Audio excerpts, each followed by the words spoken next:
kabarnya hari ini? Alhamdulillah baik Kak. Sebelumnya kita boleh perkenalan dulu ya. Saya Rizkia sebagai konselornya. Aku Nadia Kak, Nadia Afina. Oh iya, Nadia. Jadi bisa dipanggil apa nih? Nadia aja. Nadia aja. Tadi kesini naik apa? Diantar Kak. Diantar. Kamu ada kelas nggak hari ini? Nggak ada. Nggak ada ya. Sekarang lagi sibuk apa aja nih? Sekarang tuh minggu-minggu ini kan minggu-minggu UAS ya Kak. Lagi hektik-hektik sama tugas UAS sih. Karena banyak kan dosen sebelum UAS itu kan pasti ngasih banyak tugas kan. Jadi ya ngerjain deadline. Jadi hari ini cuma ngumpul tugas UAS aja. ngumpul tugas Nggak UAS ada doang. kelas lagi. Iya, baik. Sebelum ini Nadia tahu nggak kalau aku manggil kesini kenapa? Enggak Kak. Belum tahu ya? Belum.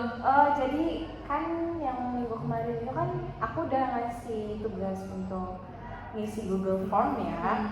Nah untuk kelasnya, nah jadi kakak milih Nadia.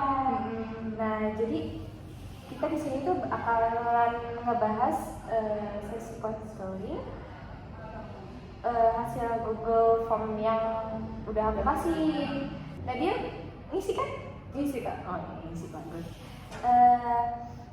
Sebelumnya pernah nggak ngelakuin konseling kayak gini? Belum pernah sih Kak. Belum pernah pertama ya? kali ya. Baru pertama kali banget.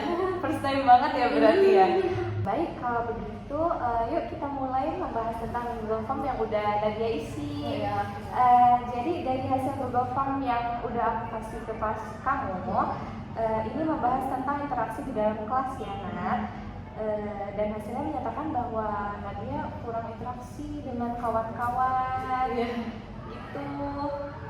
Jadi aku pengen ngedengar lebih banyak gitu cerita dari Nadia sendiri. Apa yang membuat Nadia merasa nggak nyaman saat berada di lingkungan kelas gitu? Sebenarnya bukan masalah nggak nyaman ya Kak.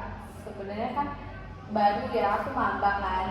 Jadi belum tahu kenyamanan di dalam kelas itu gimana, terus belum tahu gimana caranya cari kenyamanan di dalam kelas itu.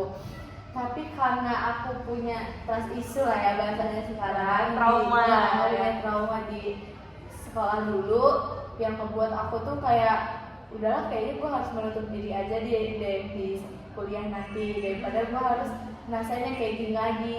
Sebenarnya dulu aku extrovert Kak, nggak introvert banget. Terus aku termasuk aktif sih, semua aku ikutin, terus semua forum aku ikutin juga, terus aku ekskul ya. Tapi sekarang itu kayak ngebatasin diri aja sih Kak, karena nggak mau sering dianggap remeh kalau bahasa sekarang ya, bahasa kasarnya itu kayak sering dianggap remeh itu, jadi aku trauma gitu deh. Oke, aku ngerti. Jadi kita mari eksplorasi lebih lanjut apa yang biasanya Nadia rasakan ketika berada di tengah kelompok.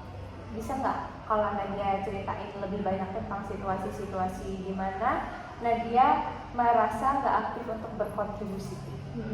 Aku tuh nggak aktif berkontribusi itu bukannya karena kenapa ya Kak, bukan karena anak kelasnya, bukan karena apa sih lingkungannya ya, tapi kayaknya emang dari diri aku yang nutup diri itu tadi ya.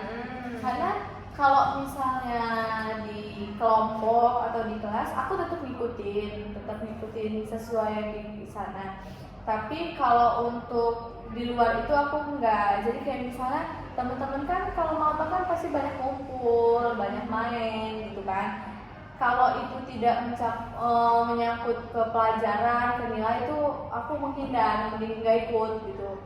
Terus tuh kalau misalnya berkontribusi sih, kalau di kelompok atau di kelas kadang berkontribusi. Tapi aku nanamin diri aku, kalau didengar alhamdulillah, kalau enggak ya udah gitu. Tapi kebanyakan sekarang itu kurang sih kayak gitu. Jadi ya udahlah diam aja. Sebenarnya aku ada ide, sebenarnya aku ada yang mau disampaikan, tapi kayak diam aja. Iya. Oke. Itu tuh sangat sulit sebenarnya. Apakah Nadia pernah mencoba untuk berbicara atau memberikan pendapat Nadia dalam situasi tersebut, kayak misalnya lagi kerja kelompok gitu, terus kamu ngasih kayak saran atau masukan kayak gitu? Aku pernah Tapi sekali jarang gitu. Nggak seaktif orang-orang yang kayak enggak lah ini aja nggak sih, mending kita buat ini aja nggak sih. Aku kayak kalau emang Nat dari lo apa Nat, ya aku jawab kayaknya mending buat ini. Terus tapi pasti kan yang dipilih bukan aku, jadi kayak aku tuh merasa makin lama ya udah ngapain gua ngasih ide kalau yang dipilih juga bukan gua, nanti mending langsung aja yang lain gitu. Mbak Nadia pernah merasa nggak bahwa orang lain itu memberi perhatian kayak misalnya tapi perhatiannya kayak yang ke negatif bukan yang ke positif gitu? Iya, karena dari itu sih Kak, karena dari orang-orang yang merhatiin aku ke negatif ya, jadi aku merasa kayak oh berarti orang-orang nggak suka yang sama gua, berarti gua salah ya kayak gini gitu loh Kak. Jadi kayak terlalu apa ya, karena apalagi kan kalau presentasi gitu Kak, kalau presentasi kan pasti berdiri ngomong, terus ada dosen yang nggak ngebolehin ngeliat gitu kan dengan PPT. Jadi aku merasa ini gue salah ngomong nggak ya kalau kayak gini. Terus apalagi kan mata-mata pasti tertujunya ke aku, jadi aku tuh ngerasa diintimidasi gitu loh Kak. Jadi kayak kurang nyaman gitu ya, kurang nyaman nggak bebas untuk berekspresi gitu. Oke. Jadi di sini aku mau ngebantu Nadia untuk menemukan cara agar ngerasa lebih nyaman. Apa coba langkah kecil yang bisa Nadia ambil untuk memulai berkontribusi dalam percakapan? Masih pertanyaan gini ya Kak. Ya misalnya bersedia memberikan satu pendapat dalam pertemuan gitu. Ya, masih pertanyaan mungkin ya Kak. Oh, ide bagus itu Kak.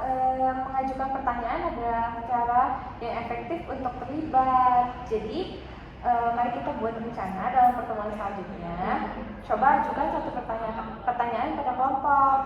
Gimana perasaan Mbak Nadia tentang itu? Gimana perasaan aku tentang ngajuin pertanyaan itu?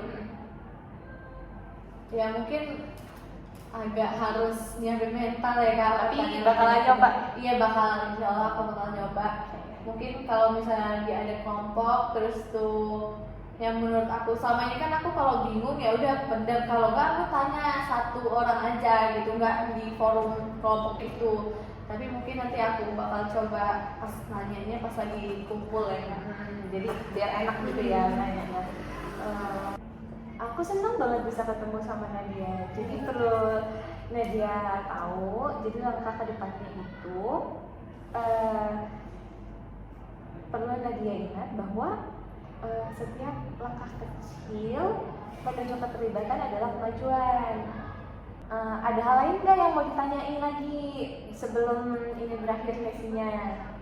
Mungkin itu dulu ya Kak ya. Segitu dulu. Jadi nanti di sesi selanjutnya palingnya kita curhat karena kan aku udah nyoba bertanya kan, nanti bakal aku tanyain gimana kesan aku buka suara. Baik, terima kasih ya atas kehadiran Nadia hari ini. Saya harap di kedepannya Nadia bakal lebih baik lagi, bisa temenan sama banyak kawan, bisa berkomunikasi dengan baik sama kawan-kawan yang lainnya. Seperti teman-teman yang lain kan banyak ya yang kayak circle. Iya. Kadang pengen gak sih? Iya, pengen ya. Pengen gabung gitu kadang, tapi nggak tahu harus coba dari mana gitu. Oh iya. Iya. Semoga minggu selanjutnya bisa kayak gitu. Terima kasih ya Kak. Iya, makasih Kak. Abis ini ada kelas ya? Iya Kak. Makasih. Iya, makasih ya Kak.